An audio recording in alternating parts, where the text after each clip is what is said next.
ഇത് ഞാനാണ്, സുഭദ്രയുടെ അമ്മ, മരിച്ചുപോയ ദേവയാനി.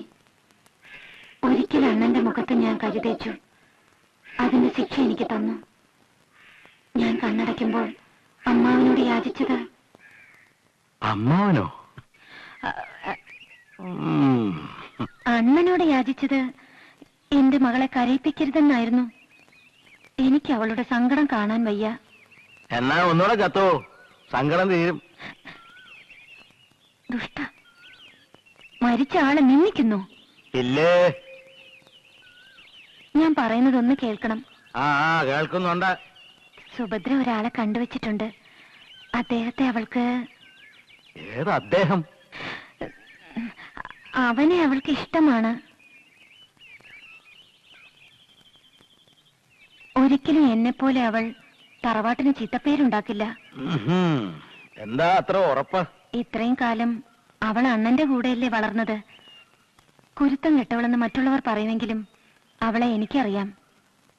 ആരെന്തൊക്കെ പറഞ്ഞാലും അണ്ണൻ അവളെയും അറിയാം. അവൾ കണ്ടുവച്ച ആളിനെ അണ്ണൻ അവൾക്ക് തുണയാക്കണം. ഇല്ലെങ്കിൽ വല്ല കടുങ്കയും ചെയ്താലോ? അവളെ അണ്ണന് ജീവനല്ലേ.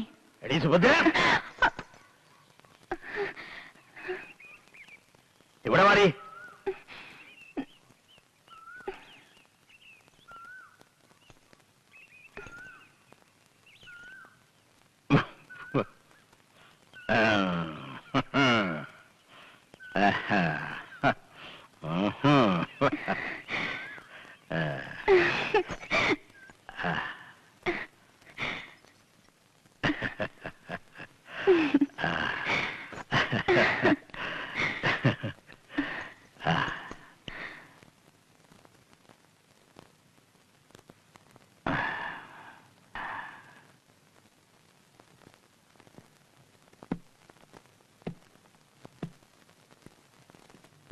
ഈ വിളക്ക് എരിയട്ടെ.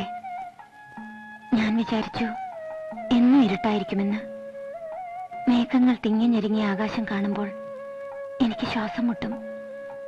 ഒരിക്കലെങ്കിലും ഒരു ചന്ദ്രൻ ഉദിക്കുമെന്നും ഇരുളെല്ലാം പ്രകാശത്തിന് വഴിമാറുമെന്നും ഞാൻ കരുതിയതേയില്ല. നിന്നെക്കുറിച്ചുള്ള കേട്ടറിവുകൾ നിന്നെ മോഹിക്കാൻ പോകുന്നതായിരുന്നില്ല. എന്തൊക്കെയാണ് എന്നെക്കുറിച്ച് കേട്ടിട്ടുള്ളത്? നീ തന്നെ ഓർത്തു നോക്ക്. ഞാൻ ഒരുപാട് പറഞ്ഞില്ലേ? കേട്ടിട്ട് മതിയാവുന്നില്ല. ഞാൻ അത്രയ്ക്ക് പ്രസിദ്ധയാണോ? നല്ലതായിട്ടോ ചീത്തയായിട്ടോ?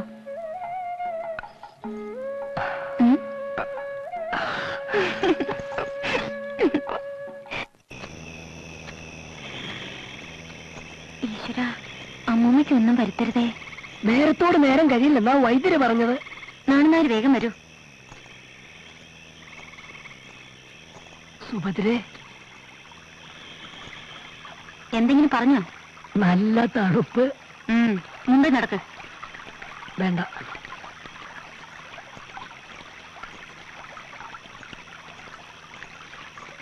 ഒന്ന് ഇങ്ങോട്ട് കേറാം. എന്താ പറഞ്ഞത്? അവിടെ ആരുമില്ല. കേട്ടോ?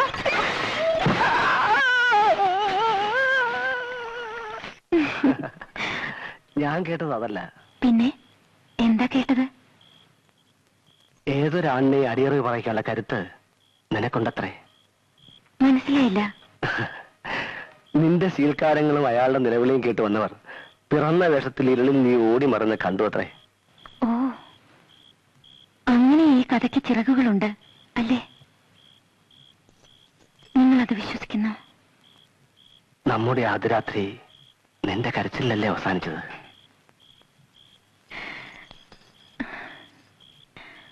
ആരുമില്ലെന്ന് കരുതിയ എനിക്ക് ഞാൻ ഒറ്റയ്ക്കല്ലെന്ന് ആദ്യമായി തോന്നിയത് ആ രാത്രിയിലാണ്. എന്റെ ദൈവമേ, ഇത്രയേറെ നിലാവ് ഞാൻ ഒരിക്കലും കണ്ടിട്ടില്ല. ഇത്രയേറെ നക്ഷത്രങ്ങൾ എന്നെ നോക്കി ചിരിച്ചിട്ടില്ല. ഈ വെളിച്ചം ഒരിക്കലും കെടാതിരുന്നെങ്കിൽ.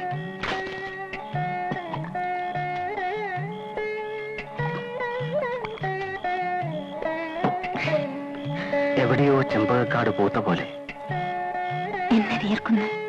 ഈ നാട്ടിലെ യക്ഷിക്ക് നിന്റെ ഛായയാണെന്ന് പറഞ്ഞു കേട്ടു. കണ്ടവരാരോ ആണ്.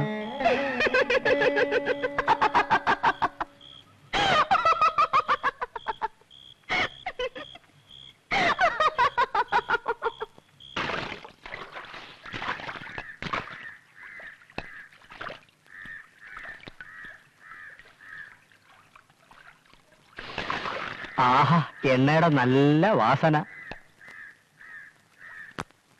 എടി കൊച്ചേ, ഞാനിന്നങ്ങ് വരും. ഇന്ന് നിന്റെ വീട്ടിലെ കിടപ്പ്. എനിക്ക് പുടവ തരുന്നത് മറ്റന്നാളാണ്. ഏതവനാടി കെട്ടുന്നത്? തമ്പുരാനൊന്നും അല്ലല്ലോ.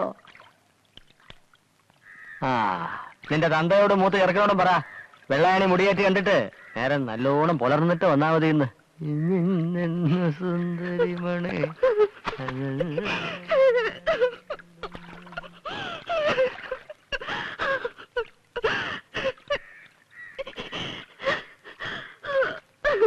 സങ്കടപ്പെടണ്ട, ഒന്നും ഉണ്ടാവില്ല.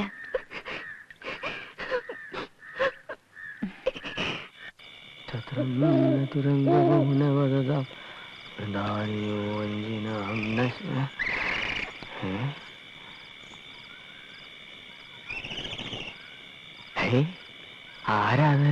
കൊള്ളാമല്ലോ.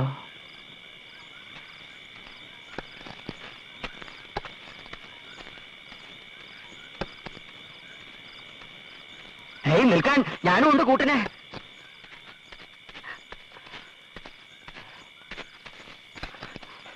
ഏതായി വള്ള അപ്സരസോ? നിൽക്കോ.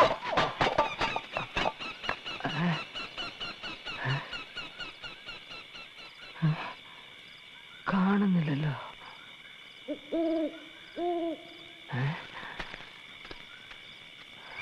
പോയി.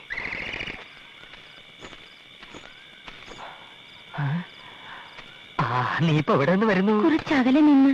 എങ്ങോട്ടേക്ക് പോകുന്നു? കുറച്ചകലേക്ക്. എന്റെ തങ്കം, എന്താ നിന്റെ പേര്? മേനക? അല്ല. രംഭ? അല്ല. തിലോത്തമ? അല്ല. പിന്നെന്താ അതിന്റെ പേര്? പറ. ഇത്തിരി ചുണ്ണാമ്പ് തരുമോ? ഓ, തരാമല്ലോ. ചുണ്ണാമ്പ്. ചുണ്ണാമ്പോ?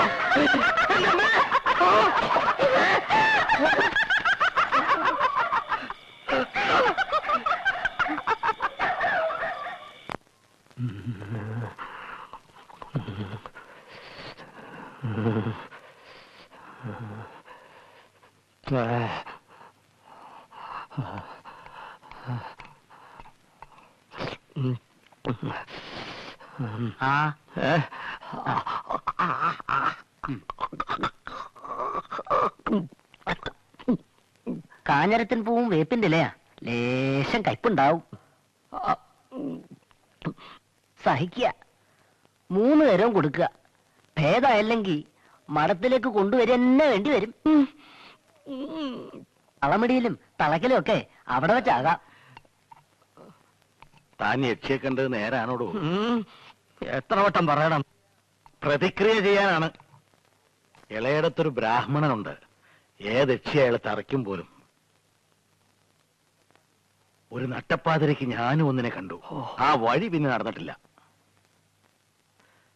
പാല പൂത്ത മണം. എന്തൊരഴകായിരുന്നു അവൾക്ക്. നിലത്തെഴയുന്ന മുടി. അത്രക്കില്ലല്ലോ. ചിലിം ചിലിം കുലുസിന്റെ കിലുക്കം. ഉടുരാജമുഖി, മൃഗരാജ കടി, ഗജരാജ വിരാജിത മന്ദഗതി. അവൾ യക്ഷിയല്ലായിരുന്നുവെങ്കിലോ?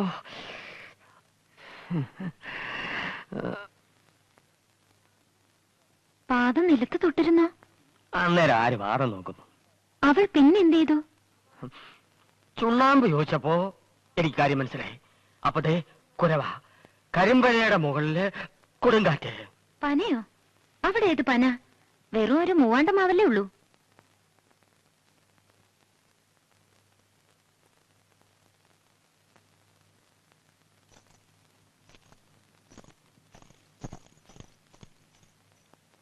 നേരാണല്ലോ.